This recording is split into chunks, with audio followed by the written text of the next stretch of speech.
Hi everyone, and welcome to my next video tutorial, which is going to be focused on making our Amazon S3 buckets public so that we can share any of our objects via a public URL to anyone that we wish on the internet.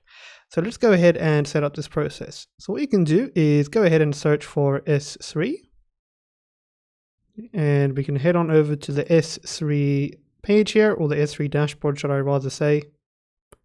So let's just be patient as it loads up for us, and we can just go through the process from scratch and create an Amazon S3 bucket. So let's say create bucket. Then you want to set your region. You can keep it on mine for default if you're following for continuity in this video tutorial. Then you can just add in your bucket name. So I'm going to go ahead and call mine DSS Cloud 206. Okay, so that's my bucket name. I'm going to leave everything here on the default except for this block public access setting here. So what you want to do is you want to uncheck this here, scroll down, and you just want to acknowledge that you are turning this block public access on so that it can be open to the public. Now, a very useful use case, you could say, in this case is if you want to share images, for example, profile pictures, etc., and you want to share that with someone else. This is a common use case for it, or in general, if you just want to share an image with someone without them having to create an AWS account or anything like that. This is going to be a perfect use case for it. Anyway, you can scroll down and you can now say create bucket. Perfect. So we can see our bucket was successfully created. There it is, DSS Cloud 206. That's my bucket. There's my region, and I can see the creation date. And let's click on that bucket now. All right, great. So we need to configure a few more settings before this bucket is fully public. So what we're going to want to do is head on over to permissions. You want to scroll down, and as you can see here, block all public access is off, and you want to make sure that that has been set to off. Next, you can scroll down, and we want to create a bucket policy. So we can say edit. And what I want you to do is just keep in mind this bucket ARM, but this is going to be used as a reference to our Amazon S3 bucket. In this case, my bucket is DSS Cloud 206. You will have your own bucket name, and this bucket ARN is going to be linked to your particular bucket. So just keep this in mind. Now, in another tab, I'd recommend you right-click on the policy generator and open this as a link in a new tab. And we want to essentially create a S3 bucket policy. So the first step is to select the policy type. So I'm going to say S3 bucket policy. Then here, under the statement, I'm going to explain what we want to do. So we want to allow everyone to be able to use the S3 service to get an object, in other words, to read an object from our bucket ARN. So let's fill the details in. So I'm going to allow, and star means everyone, to use the Amazon S3 service to be able to get an object. So let's look for the action get object.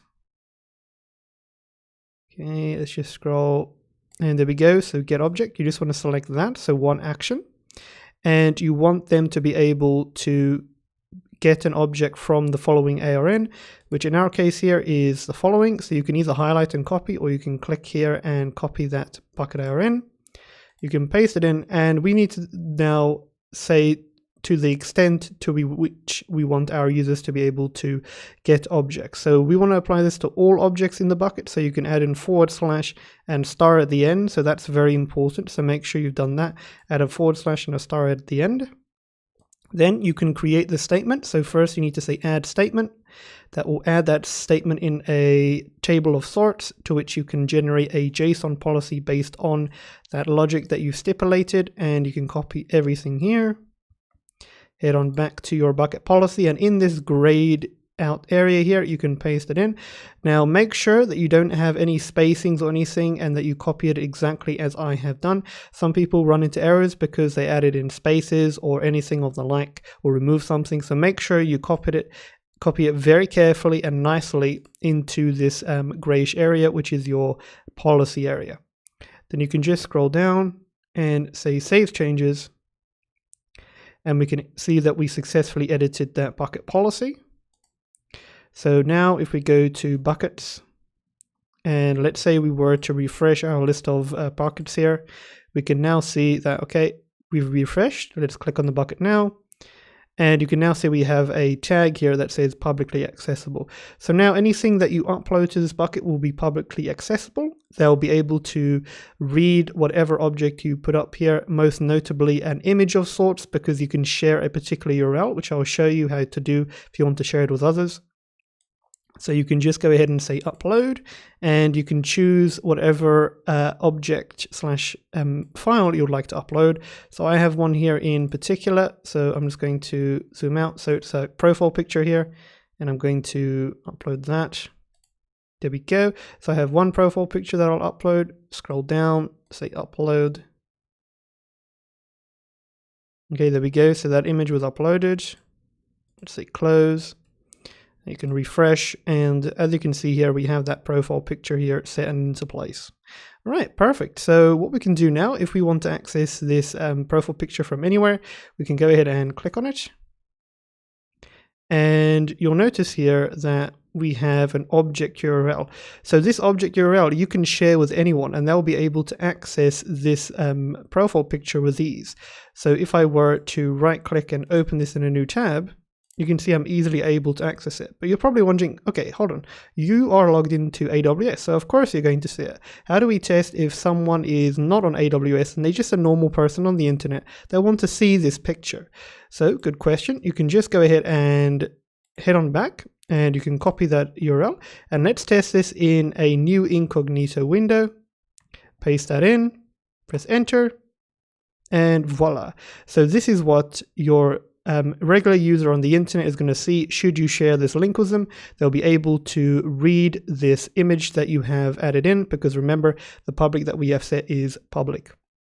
Now, do keep in mind, if you have sensitive information, it is not a good idea to follow this approach. However, in certain cases, if you're a developer with static files and you are working with, how can I say, for example, CSS files, public images, or JavaScript files, you're going to have to ensure that you have some sort of maneuverability in setting things to public, because you cannot hide, for example, CSS and JavaScript content, because it needs to be running on the front end. So just something I wanted to go through and to explain with you. So that is how you can essentially go on ahead and ensure that you're able to publicly share files via an Amazon S3 bucket. All right, guys, so that's it for this video tutorial. And as always, thank you so much, and I'll see you next time. Bye.